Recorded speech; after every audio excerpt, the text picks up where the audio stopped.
Bueno, pues buenas tardes. Quiero en primer lugar agradecer al Consello da Cultura Galega y a la coordinadora de este encuentro, Carme Adán, y también a Beatriz Pérez Mosquera, que facilita técnicamente la posibilidad de que estemos aquí. Eh, la invitación, en fin, la posibilidad de estar aquí debatiendo y compartiendo pensamientos y preocupaciones que realmente llevo en el corazón. El ciclo que llama a pensar es realmente un buen lugar para venir a hablar de ecofeminismo. Ecofeminismo, un pensamiento poco conocido y un pensamiento emergente, que en estos tiempos que estamos viviendo, tiempos distópicos, cuando salimos a la calle y vemos pues un escenario que realmente de mascarillas que realmente nunca habíamos visto y que nos recuerda y nos llama la atención sobre el hecho de que en cualquier momento todo se puede torcer y lo que nos parecía imposible se convierte en posible. Digo que es importante para estos tiempos pensar el ecofeminismo, porque el ecofeminismo es esa unión, esa intersección del pensamiento ecológico y del pensamiento feminista, dos grandes teorías y praxis, formas de praxis que son fundamentales, a mi juicio, para el siglo XXI, si queremos un futuro digno de ser vivido y, por otro lado, ya casi diríamos un futuro a secas para la humanidad. Decía que este escenario de la pandemia es un buen momento para reflexionar sobre ecofeminismo porque los científicos desde la ecología nos vienen advirtiendo hace muchísimo tiempo de la inexorable aparición de pandemias, de grandes epidemias ligadas a la destrucción ambiental.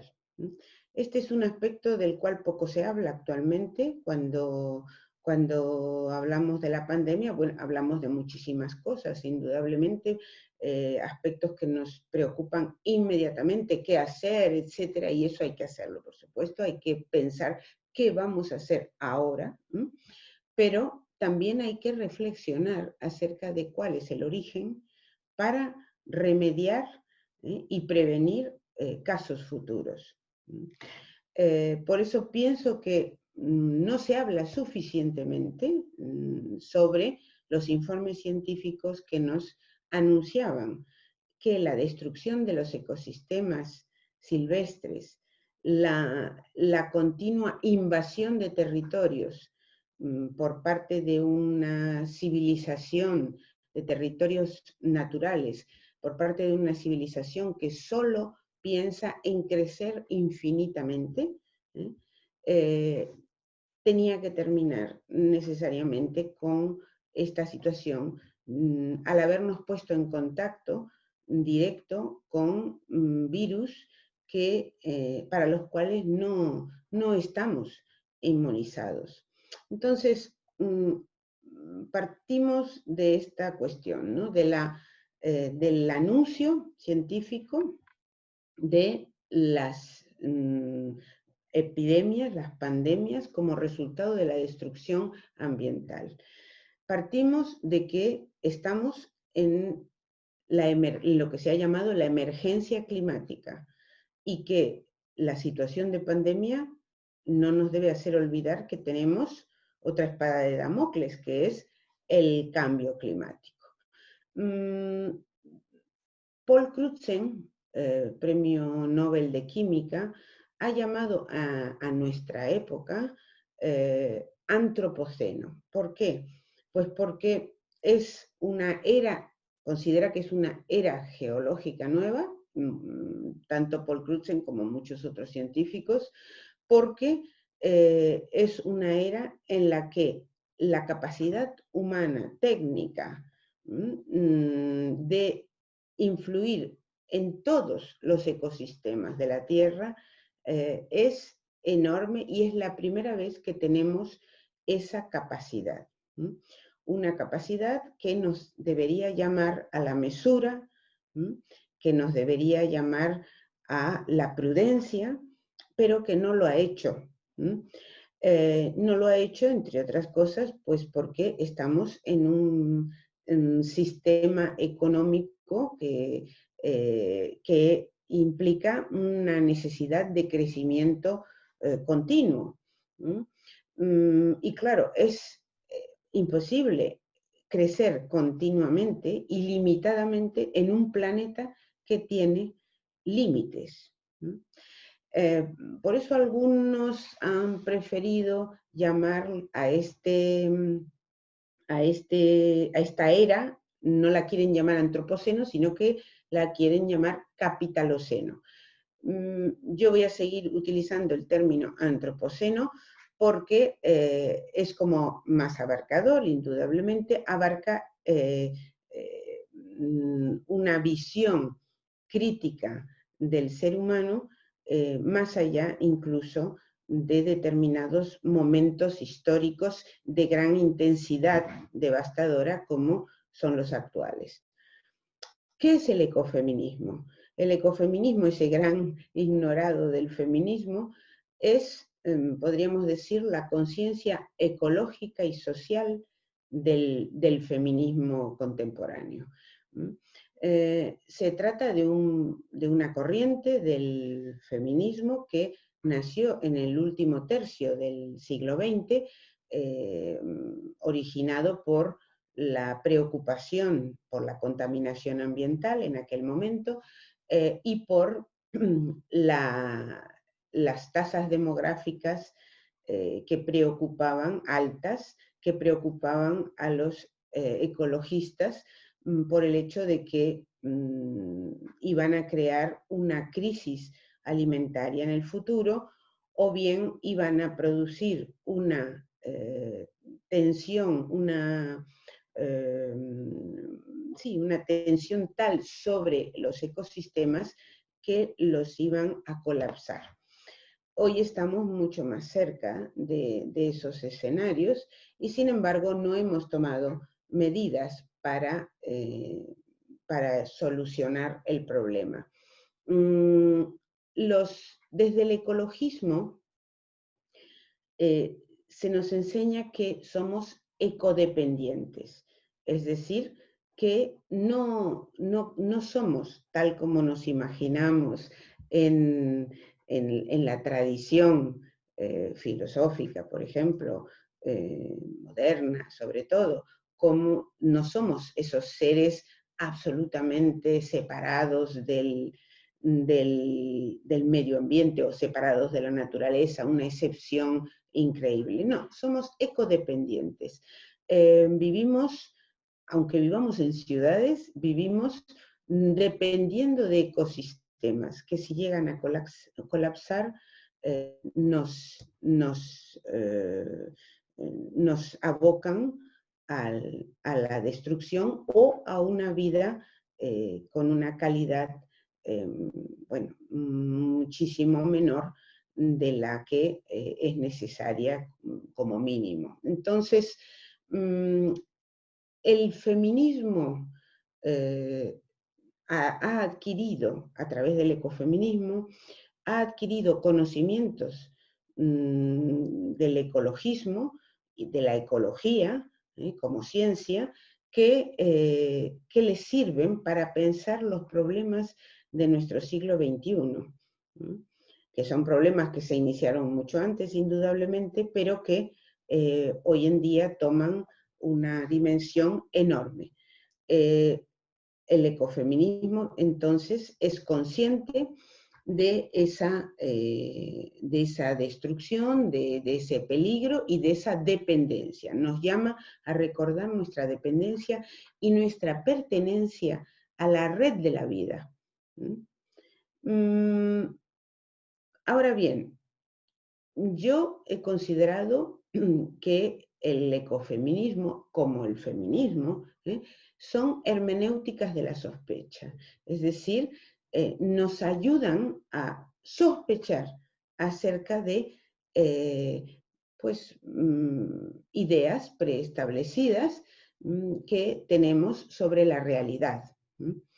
El ecofeminismo nos ha mostrado que habría o ha sospechado, ¿no? Ha sospechado y ha indagado en esta cuestión, en la cuestión de que tanto nuestros cuerpos como la naturaleza son tratados de una manera que no es la adecuada, de una manera que tendría su origen en el sistema patriarcal, en una voluntad de dominio común sobre lo existente.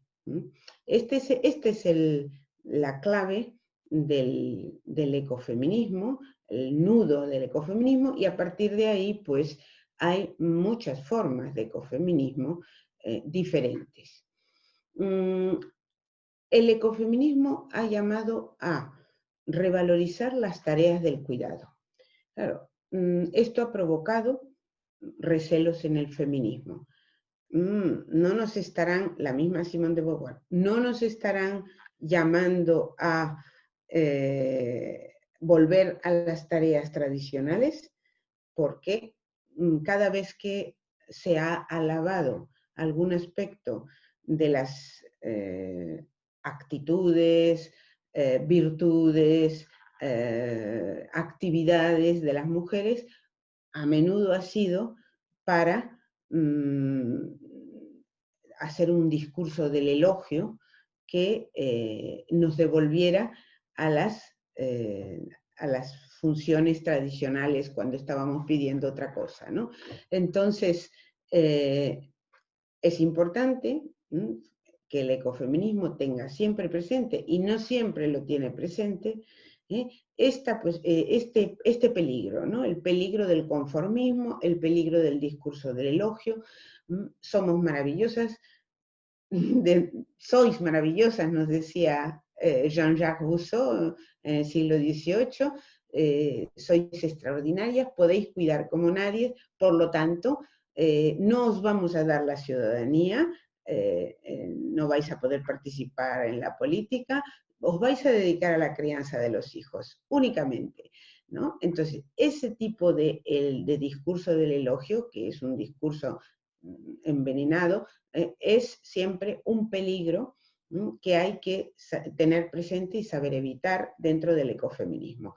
Vamos a revalorizar las tareas del cuidado. Pensemos en la pandemia actualmente.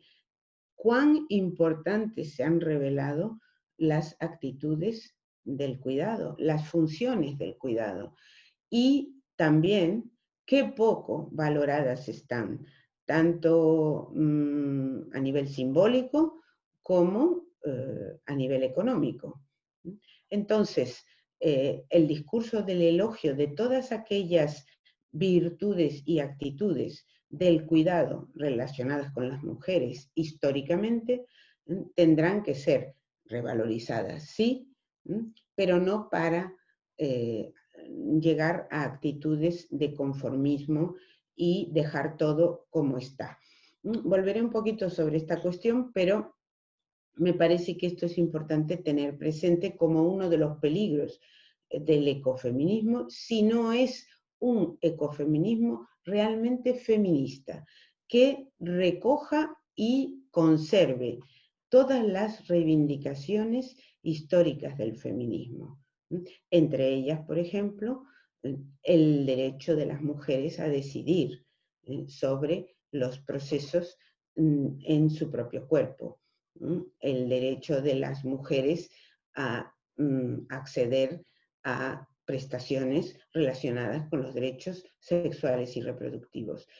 Entonces, el ecofeminismo surge de esa percepción de que las mujeres han estado cuidando más que los varones de los demás y de, en muchos sentidos, de la naturaleza. ¿Cómo surge esta idea? Pues surge, podríamos decir que surge de la lectura que se va a hacer de Simone de Beauvoir posteriormente. O sea, Simone de Beauvoir no es una pensadora ecofeminista, ni muchísimo menos, pero sí que supo ver en su libro El segundo sexo que a las mujeres se las había relacionado con la naturaleza, se les había considerado más cercanas a la naturaleza, y esto se había hecho como una forma de legitimación de la dominación sobre las mujeres. Dice Aristóteles, por ejemplo, las mujeres, los esclavos y los animales son para el hombre libre. Están ahí al servicio del hombre libre, porque son cuerpos. Mientras que el hombre libre es racionalidad, es mente, es espíritu. Entonces, esa gran bipolarización entre lo masculino y lo femenino que caracteriza a siglos de nuestra historia, es lo que genera esta cultura en la cual aquello que pertenece al ámbito del cuidado y que pertenece a las actividades asignadas a las mujeres ha sido desvalorizado, mientras que las actitudes consideradas masculinas y exigidas a los varones, como por ejemplo el dominio, la conquista, la competitividad, etc., han sido valorizadas, han sido consideradas lo más importante. Pensemos sin más cómo hemos aprendido en general historia. La historia se nos ha enseñado como una historia de luchas, batallas, acuerdos, dominaciones, pero nunca se nos ha contado la historia de la gente corriente, la historia cotidiana, la vida cotidiana, los esfuerzos por vivir, sobrevivir de las mujeres del pueblo. Todo eso ha pasado, bueno, ha sido olvidado porque no es considerado importante, y sin embargo es aquello que sustenta nuestra vida. Entonces, el ecofeminismo es una llamada a pensar qué es realmente lo que es importante para el sostenimiento de nuestra vida y de la vida en general, en la naturaleza. Decía que la interpretación que se hizo de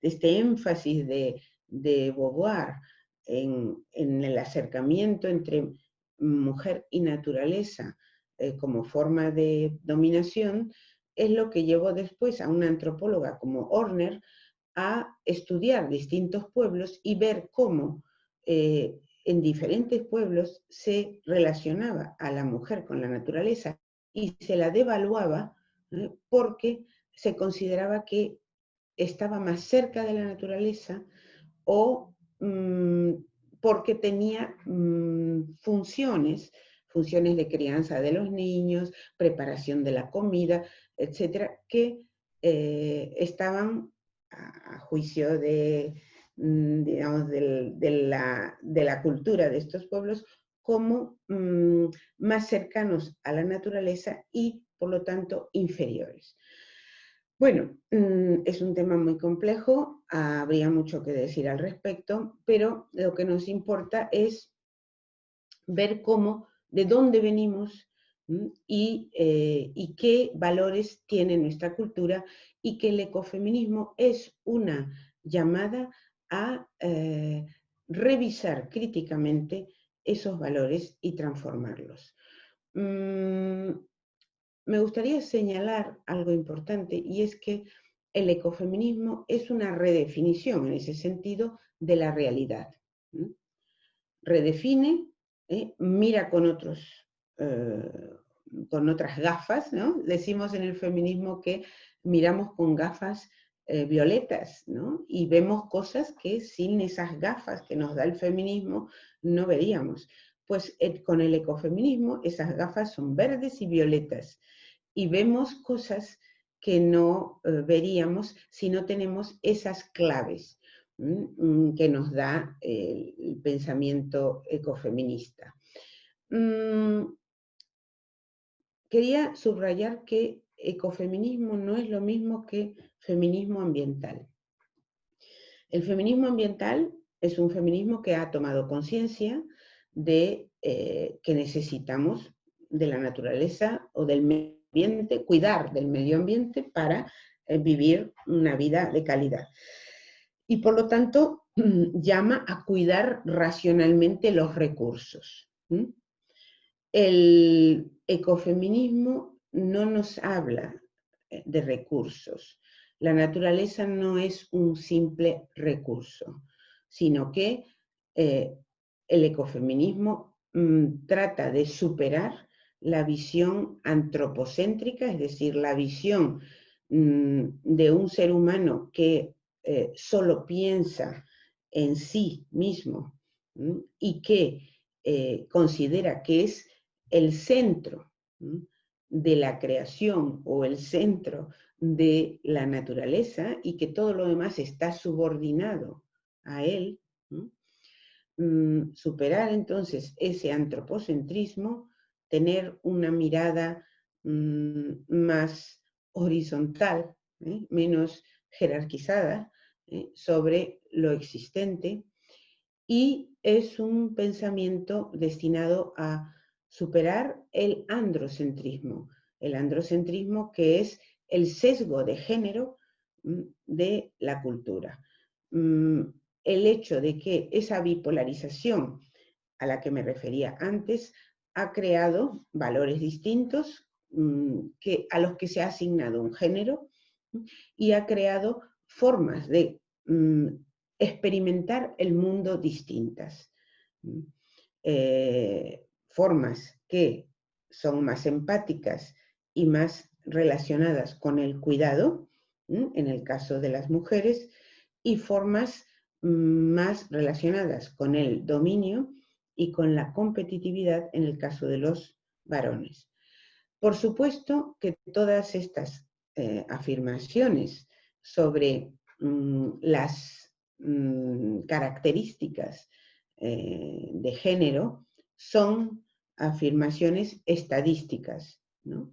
Que no se pueden aplicar automáticamente a todos y cada uno de los individuos. Conocemos mujeres que no son empáticas, conocemos hombres que son empáticos. Entonces, ¿eso invalida la afirmación? Pues no, porque en las ciencias sociales nos manejamos con estadísticas y las afirmaciones siguen siendo válidas en la medida en que son estadísticamente comprobables. Entonces, esa gran bipolarización ha traído una cultura, una sociedad, una forma de organización social que estaría marcada, y esa es la hipótesis del ecofeminismo, estaría marcada por esa predominancia de los varones en la cultura patriarcal, que como sabemos es una cultura sumamente antigua que se ha ido adaptando a diferentes formas de organización social y política y económica, claro está. Entonces, el ecofeminismo se presenta como una alternativa a la globalización neoliberal, antropocéntrica y androcéntrica, o sea, a una globalización neoliberal que tiene género que es uno de los avatares históricos del patriarcado originario.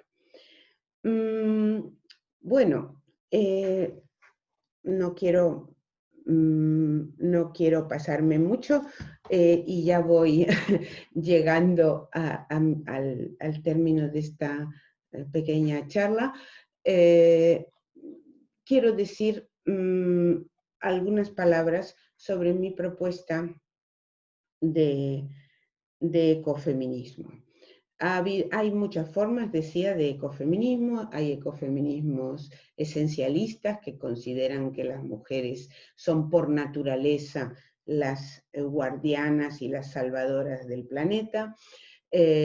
Otros ecofeminismos, entre los que me sitúo, que insisten en el aspecto cultural heredado de estas diferencias tan polarizadas. El ecofeminismo que he desarrollado en este siglo, podríamos decir, ya desde finales del siglo pasado, es un ecofeminismo al que he llamado ilustrado o crítico. ¿Por qué ilustrado? Pues porque recoge el legado ilustrado de igualdad, de libertad, el legado feminista, de ese feminismo de la igualdad que reclama para las mujeres la entrada en ese mundo del trabajo asalariado, en ese mundo de la cultura, de la política, etc. Pero, ¿cómo entramos en ese mundo? ¿Entramos dejándolo tal cual está o entramos de una manera crítica, transformándolo? Pues yo creo que nuestra posición históricamente periférica nos da la posibilidad de entrar transformando ese mundo. Estamos en un periodo histórico en el que necesitamos cambiar el paradigma de la conquista no nos sirve, el paradigma del dominio es suicida, en una civilización que ha llegado a un dominio tecnológico que se le está yendo de las manos y que requiere grandes dosis de prudencia y para combatir esa hibris, esa desmesura a la que hemos llegado. El ecofeminismo ilustrado o crítico plantea entonces la igualdad, la autonomía, el derecho de las mujeres a ser individuos autónomos, es decir, individuos que eligen racionalmente su proyecto de vida, revalorización del cuidado y de la empatía con el otro, pero no únicamente para las mujeres, sino también para los varones. Los varones tienen que ser educados en las virtudes del cuidado también y ejercerlas universalizándolas, ampliándolas tanto en el sentido de que todos los seres humanos ejerzamos tareas del cuidado, como, porque todos podemos hacerlo, como ampliar los límites del cuidado. El cuidado ya no puede ser ejercido únicamente entre individuos, sobre individuos de nuestra especie, sino que tiene que ser extendido más allá de la humanidad. Pensemos en la situación de los animales no humanos, que están en la actualidad sometidos al infierno más pavoroso que se pueda imaginar, que es el de la agricultura intensiva, animales a los que se le priva de toda posibilidad de vivir su propia vida, de ver el sol, de pisar la tierra, y a los que se lleva al matadero sin que hayan podido vivir un solo instante de un atisbo de libertad.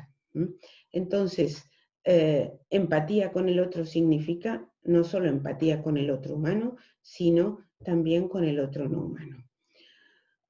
Hay alternativas, la agroecología, la soberanía alimentaria, son formas de desarrollo sostenible en el verdadero sentido, no en el sentido de continuar haciendo lo mismo. Hay formas de sostenerse económica y socialmente que no implican la destrucción de nuestra casa común. Entonces, tenemos alternativas, es cuestión de la voluntad de exigirlas y de llevarlas a cabo. Pensemos que está en juego nuestra salud. El ecofeminismo nació, entre otras razones también, por la preocupación de las mujeres hacia la salud. Hoy en día sabemos, por ejemplo, con los estudios de una endocrinóloga como Karma Valls, sabemos que la contaminación ambiental afecta fundamentalmente a las mujeres y a los niños y niñas. A las mujeres por sus características hormonales, por el hecho de que tenemos además un porcentaje mayor de células adiposas que nos hacen más vulnerables, etc. En niñas y niños porque no tienen su sistema inmunológico totalmente desarrollado. Cuidar la casa común es cuidarnos. El ecofeminismo en ese sentido es también ecología social, o sea, piensa en los seres humanos y sobre todo en los seres humanos más vulnerables. Es sororidad internacional el ecofeminismo, porque el feminismo siempre quiso ser una posición de sororidad, ¿no? Tener una posición de sororidad hacia todas las mujeres del mundo. Pues en estos momentos las principales víctimas del mal desarrollo, de lo que se ha llamado el mal desarrollo, son las mujeres pobres y del mundo rural en el sur global, afectadas por fumigaciones intensivas, afectadas por la pérdida de tierras de los pueblos originarios, afectadas por el extractivismo, que es la extracción de recursos impulsada por la globalización y por medios técnicos de los que nunca se habían tenido antes y que permiten una destrucción acelerada del medio ambiente. Esas mujeres son las que están en la primera línea de la lucha por la defensa de la tierra. Así lo señala, por ejemplo, la profesora mexicana Aimé Tapia en su libro Mujeres indígenas en defensa de la tierra. Pensemos en Berta Cáceres, asesinada en 2016 por defender la tierra de su pueblo ante un proyecto hidroeléctrico monumental, y no es ella la única, son muchas más, muchas y muchos más. Entonces, hay muchas razones por las que el ecofeminismo hoy en día es necesario. Yo he utilizado dos metáforas en los libros, en los dos principales libros que he escrito sobre ecofeminismo.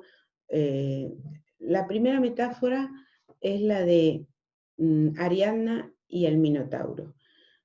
Recordaréis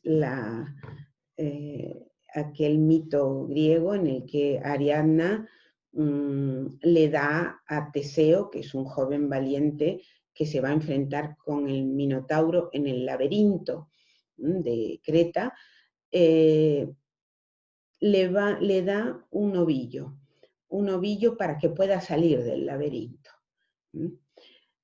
Reinterpretando en clave ecofeminista ese mito, el mito en el que Teseo logra matar al Minotauro y salir victorioso del laberinto gracias al ovillo de Ariadna, yo lo he reinterpretado en Ecofeminismo para otro mundo posible de 2011 de la siguiente manera. El ovillo de Ariadna es el símbolo de los saberes de las mujeres que han sido menospreciados. Por ejemplo, los saberes de las mujeres rurales que han sido menospreciados.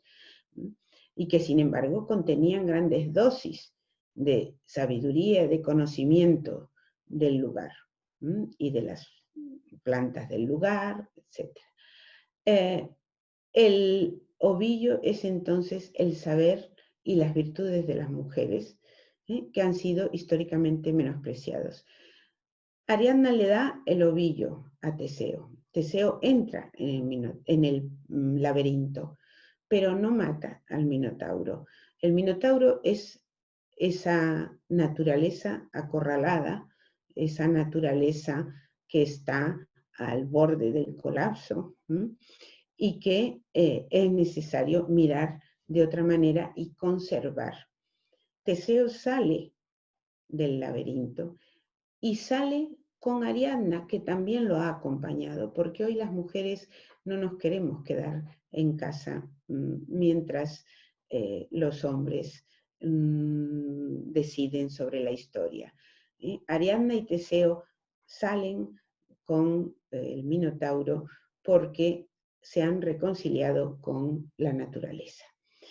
En el último libro sobre ecofeminismo que escribí en el 2019, que es Claves Ecofeministas, he utilizado otra metáfora, que es la del jardín, el jardín huerto.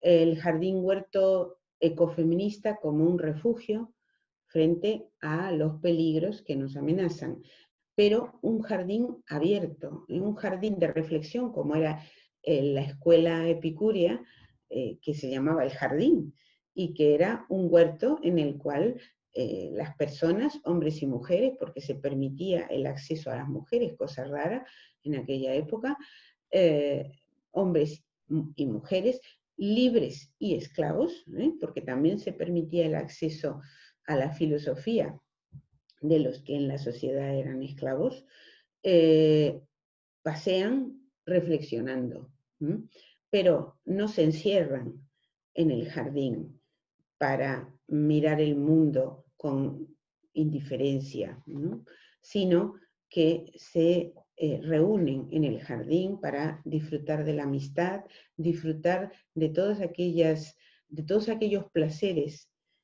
que no requieren de este consumo exacerbado que nos quieren hacer pasar por la felicidad. El ecofeminismo en ese sentido es una propuesta de vida buena para otro mundo posible, para un mundo con futuro. Muchas gracias.